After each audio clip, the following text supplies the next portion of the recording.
Pernah kebayang nggak gimana kalau seluruh layanan digital pemerintah tiba-tiba berhenti? Mulai dari imigrasi di bandara sampai data administrasi warga. Semuanya lumpuh karena serangan cyber.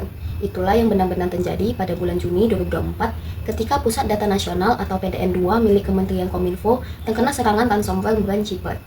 Nah, di video kali ini kita akan bahas secara lengkap mulai dari latar belakang, kronologi, penyebab, dampak, sampai solusi dan pelajarannya. Bersama saya, Yolanda Octavia Sibuan, dengan NIM 240170168. Yuk kita mulai! Jadi, PDN2 ini adalah pusat data yang menyimpan dan mengelola banyak sistem digital pemerintah. Pada Juni 2024, sistem PDN2 diserang ransomware bernama Brandkeeper. Ransomware ini mengenkripsi data. Artinya, semua file di server dikunci dan tidak bisa diakses tanpa kunci dari si peretas.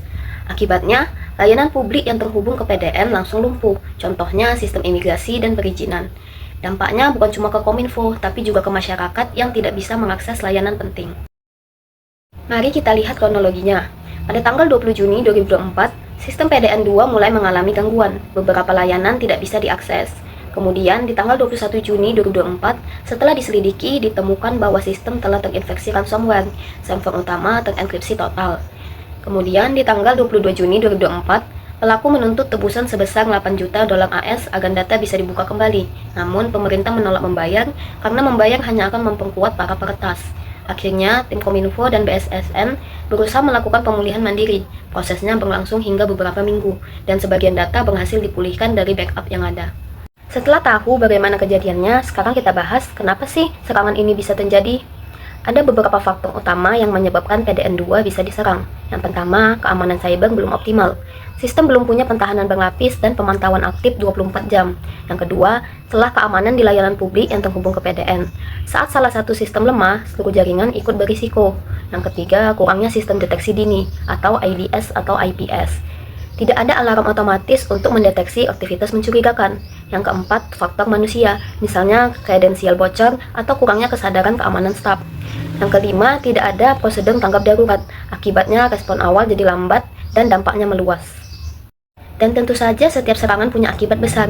Serangan ini punya dampak yang sangat luas, seperti layanan publik lumpuh, terutama imigrasi dan perizinan, kepercayaan masyarakat menurun karena sistem pemerintah dianggap tidak aman, potensi kebocoran data sensitif, baik milik warga maupun instansi negara, kerugian finansial besar karena proses pemulihan butuh waktu dan biaya tinggi, dan tentu saja reputasi Kominfo ikut menurun di mata publik dan internasional. Tapi dari setiap masalah pasti ada solusi. Setelah serangan ini, pemerintah langsung mengambil langkah besar, di antaranya membangun sistem backup offline dan terenkripsi secara berkala, memperkuat keamanan jaringan dengan firewall dan sistem deteksi intrusi atau IDS, pelatihan keamanan cyber untuk operator PDN dan pegawai instansi terkait, audit menyeluruh terhadap arsitektur PDN dan akses pengguna, kolaborasi dengan BSSN dan Lembaga Keamanan Nasional, membuat Disaster Recovery Plan atau DRP, dan melakukan simulasi rutin menghadapi ancaman ransomware. Ada beberapa hal penting yang bisa kita pelajari dari kasus PDN2 ini. Yang pertama, keamanan cyber harus menjadi prioritas utama dalam sistem digital pemerintah. Yang kedua, pentingnya cadangan data atau backup dan rencana pemulihan data atau DRP yang siap digunakan. Yang ketiga, perlu adanya sinergi antar lembaga pemerintah dalam menghadapi ancaman cyber. Yang keempat, meningkatkan kesadaran keamanan cyber di semua level pegawai, bukan hanya di tim IT. Yang kelima, insiden ini menjadi pengingat bahwa kedaulatan data nasional harus dijaga dengan sistem yang tangguh. Maka, kesimpulan yang dapat diambil yaitu serangan ransomware PDN2 menunjukkan lemahnya pertahanan cyber nasional.